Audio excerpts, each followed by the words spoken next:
Greetings. I hope you guys are doing really well and practicing radical self-care. I hope that you are getting plenty of exercise and reaching out to kind people, creating a support group around you. I hope that you are drinking plenty of water, eating healthy foods, and doing a lot of self-care.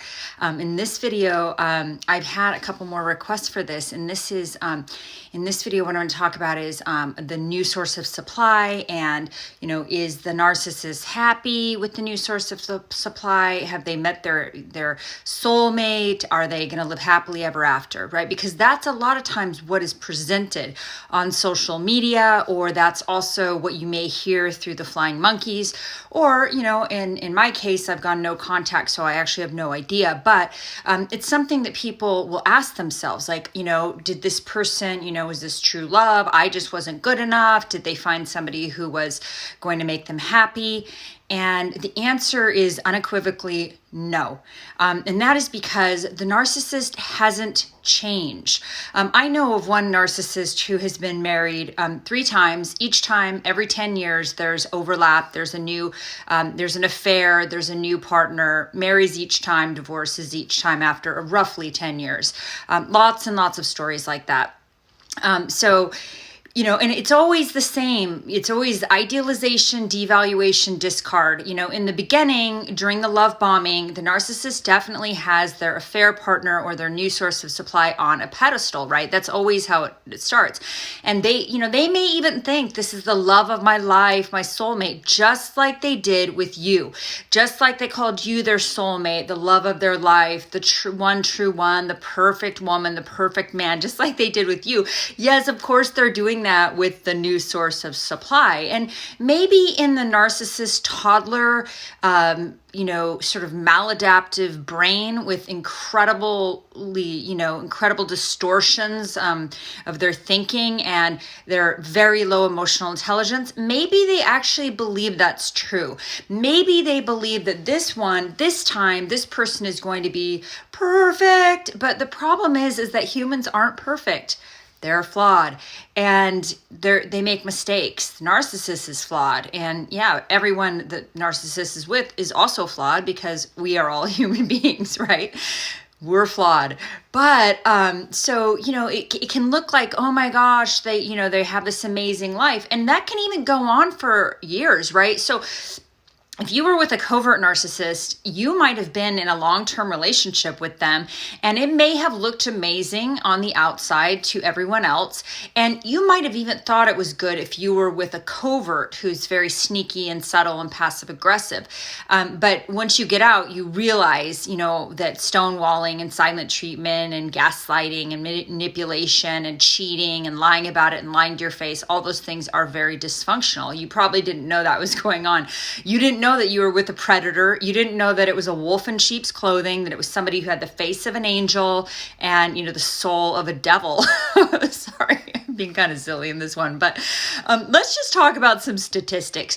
Okay, let's just get to brass tacks here. So if the narcissist actually marries their affair partner, what are the DVorah statistics when, let's just say they're not even a narcissist. Let's just say the person marries their affair partner. The statistics that I've seen vary, but what I found is anywhere between, they have anywhere between an 80 and 85% divorce rate. And 75% of them will divorce within 5 years. That's not even looking at narcissists. We're talking about anyone who cheats, because people that are not narcissistic absolutely cheat as well. This is talking about somebody who cheats on their spouse, marries their affair partner, and gets into that, new relationship, right? They have, 75% chance of divorcing within the first 5 years. And aside from that, they have an 80 to 85% of divorcing altogether. So it's and again, we're not talking about narcissists. Narcissists themselves have incredibly high divorce rates. I don't know if anyone's actually done the statistics, but every narcissist I know has been married, at least once and broken up. I mean, that's sort of anecdotal, but you guys can please feel free to weigh in. You were probably married to a narcissist and you're probably divorced now. So, a lot of it's because even in a situation where it's not a narcissist, if an affair replaces a marriage, it's going to be subject to the same emotional stresses as the marriage, but twice as likely to fracture. And the divorce rate and ratio of infidelity are much higher among married partners whose relationships began with an affair. And well, why is that? Well, for one reason, the foundation is built on lies, right? It's built on a lie. You cannot build a relationship on lies. Relationships have to be built on trust. And it was built on a lie, just like probably the relationship that you had with the narcissist was built on a lie. You might have found out later that, oh my gosh, they were actually still with, their girlfriend or spouse when they got with you, and maybe you didn't know it, and maybe they lied about that, or they cheated on their partner and you didn't know about it. I mean, there's all sorts of different scenarios like that, but most of the time, almost all the time, these relationships start with a lie because narcissists are liars, right? So they're walking into relationships with duplicity in their hearts. Like they're not honest people. These people do not have integrity. They don't have any moral compass. So also, you have to kind of take into consideration, like when people are in this affair, even normal people that aren't narcissists, they're often in what's called like an affair fog, and they're like insulated in their little world, and their spouses get to be, or their ex-spouses get to be like, the evil ones. They're the ones that they blame for everything wrong in their lives, and they're in this sort of weird little bubble. But once the affair is sort of disclosed or out in the open, they're no longer, in that little insulated bubble. There's also can be a lot of like sort of excitement with the secrecy of affairs, with the sneakiness. And if you're dealing with a narcissist, especially like a covert narcissist or a sociopath or psychopath, they actually often have duper's delight. So they get off on the sneakiness, on the deception, on the getting away with it, on the covert operation of an affair. Normal people sometimes also get off on it, but I would say just because it's sort of exciting or whatever, but I think in general it's much more prevalent with these cluster B or these sort of dark triad personality types. So once that is gone because the affair is exposed and their partners leave them or there's divorce, they are no longer in their secret little bubble. It's no longer exciting anymore because it's out in the open. There's no more sneakiness. There's no more, cheating around or whatever. You're basically faced with what everyone gets to face in normal relationships, which is the work, right? Oh, so, it's a normal relationship. It's everyday life. It's making it through everyday life and sort of, figuring out how to navigate relationships, right? So there's that too. But when you're dealing with a narcissist, the main thing to really notice here is that, they're not going to be, this isn't their true love any more than you were their true love, any more than the girl or guy before you was their true love, or the one before that was their true love.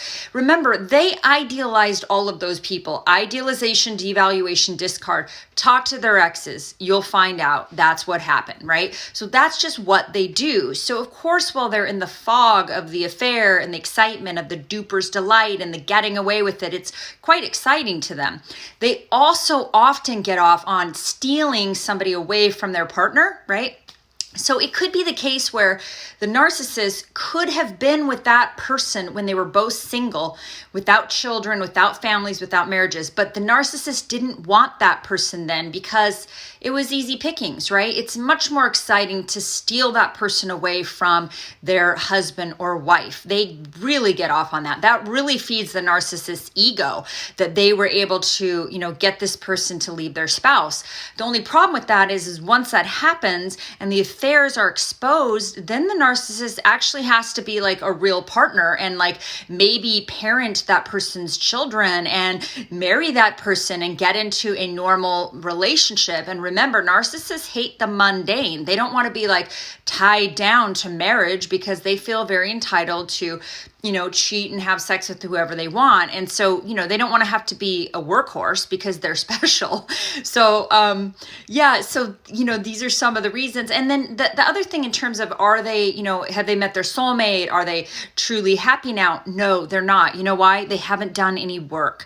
They have gone from one relationship to another, overlap, cheating, infidelity, creating wreckage everywhere they go, hurting children, hurting stepchildren, hurting affair partner's spouse, hurting even the affair partner is going to get hurt in this because they're signing up for somebody that they think is going to be a good long-term partner. And you and I both know that that's not possible with narcissists.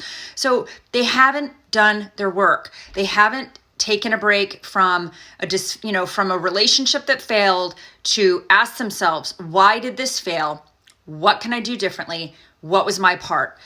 Did I contribute to the breakup of this marriage? What did I do? And how can I prevent that from happening in the future? How can I learn if there was communication problems, how can I learn how to better communicate in the future so that this doesn't happen again, right? So they haven't done any work. They haven't typically gone to therapy. They haven't done any of the self-reflection and sort of introspection that would be necessary for them to change the way that they are operating in relationships, change their patterns, and do something different. Now, of course, with the narcissist, they are always blaming their ex, right? It's always their ex's problem why they had a bad marriage. They don't ever take any personal responsibility, which makes it very difficult because you are not going to change if you are not able to introspect. If you are not able to take some personal responsibility and go, what was my part? Not what was my fault or it's all my fault. It's what was my part? What did I do? How did I contribute? Where was I in delusion? Where was I lacking in proper, honest, authentic communication? Where was I trying to manipulate? How can I learn how to not do that anymore? How can I develop my empathy? Like, they haven't done any of that work. So of course, the same issues that were in the relationship that you had with the narcissist are going to present in the next relationship. And they have no loyalty. These people they threw you under the bus. They're going to throw the affair partner under the bus. They threw their exes under the bus. That is how they roll. They're going to do the same thing. As disloyal as they were to you in the end during the discard and seemingly loyal they were to their affair partner, which by the way is super weird. If you were with them for 10 or 12 years and you were fighting for them and fighting for the relationship and doing everything you could to make them happy, the fact that they're not loyal to you and loyal to this person that they have no shared life with is incredibly, it's just mind-boggling. But they are going to throw that person under the bus as well. In fact, with a narcissist, they've already figured out what that person's weakness is for sure, because they're not going to get into relationships where they don't have a high probability of being able to manipulate and exploit that person. They're not doing better. They just aren't. And I don't care what social media says. Yes, it's presented like they are, of course, and you might hear through their flying monkeys, but whatever the trajectory of the relationship was with you, it's very likely that very similar dynamic is going to occur in the relationship with the affair partner, especially if the narcissist you were with used stonewalling, silent treatment, passive-aggressive punishing, procrastination, insincere communication, word salad communication, no conflict resolution.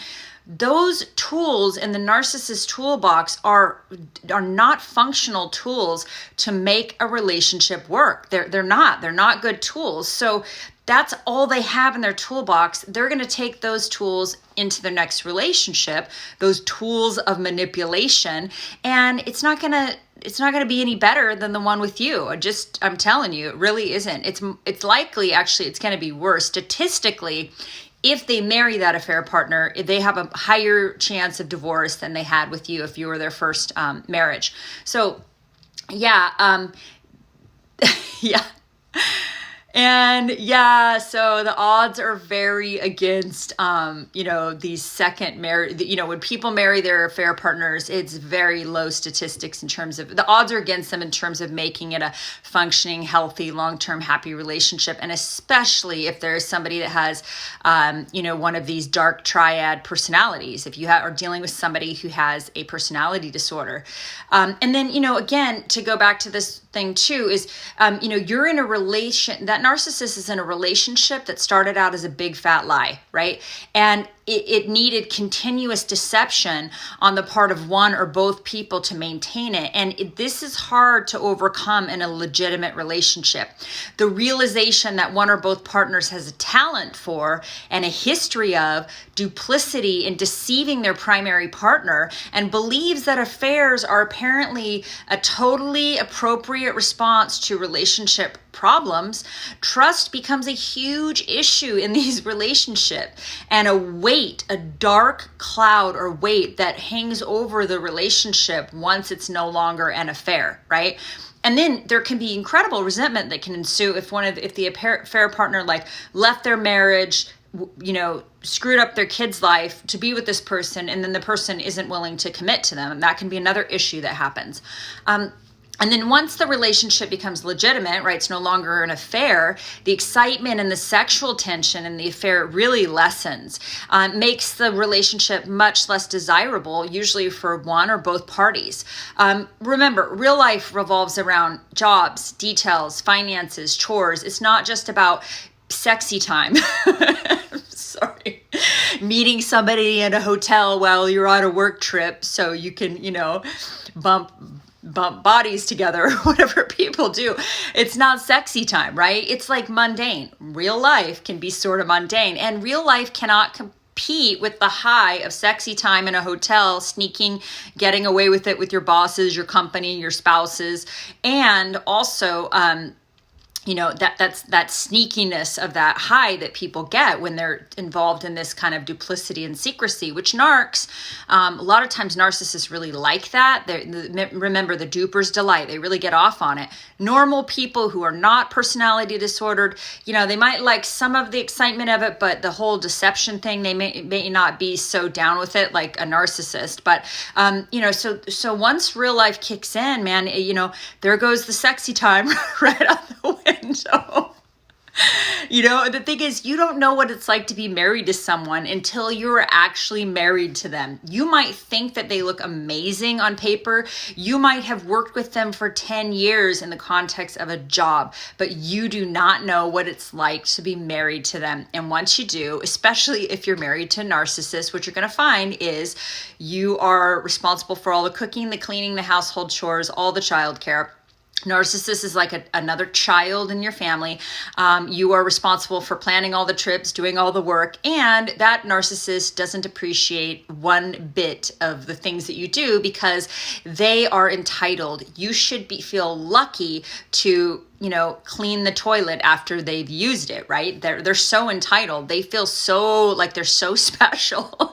They're so special that you should feel super lucky that you're, scrubbing their the tub after they've used it. Like, you're so lucky to do that, right? And that's how they're going to treat the affair partner if they marry that person, or their next relationship partner, whoever it is. Like, they're going to keep doing the same thing. And then if there was a comorbid addiction, if there was porn addiction, alcohol addiction, marijuana addiction, whatever addiction, they are bringing that to the new relationship because they haven't done any work, right, around any of that. They haven't gone to 12-step recovery or therapy to deal with their porn addiction or their alcoholism. They haven't done any of that work. So they're also bringing the little darling gift of an addiction or multiple addictions into the relationship.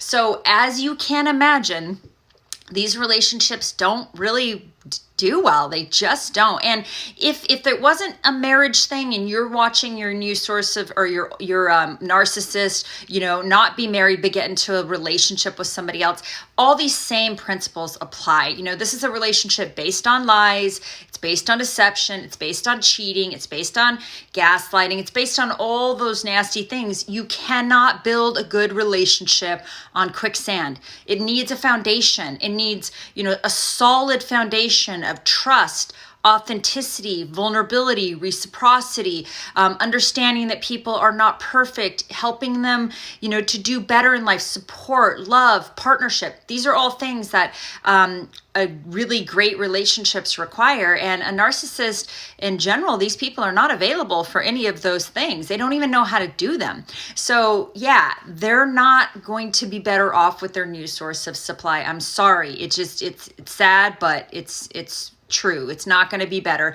And again, if they marry that person, 80 to 85% divorce rate, and that's not even taking into consideration to the personality disorder. That's just when people marry their affair partners.